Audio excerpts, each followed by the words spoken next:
বাশার সরকারের দীর্ঘ শাসনের অবসানে বাঁধভাঙা উল্লাস বাসিন্দাদের মাঝে।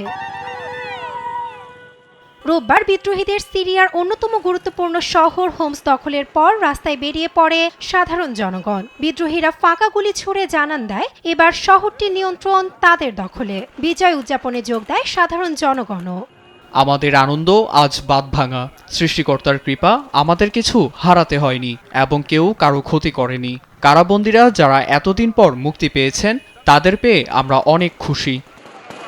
এরই মধ্যে বাশার দেশ ছেড়ে পালিয়েছেন বলে নিশ্চিত করেছে বিভিন্ন আন্তর্জাতিক গণমাধ্যম। তবে তাকে বহনকারী বিমান ঘিরে তৈরি হয়েছে নানা জল্পনা কল্পনা। তিনি কি আদৌ বেঁচে আছেন নাকি বিদ্রোহীদের হামলায় হারিয়েছেন প্রাণ, এমন প্রশ্ন তুলেছে মার্কিন ম্যাগাজিন দ্য উইক।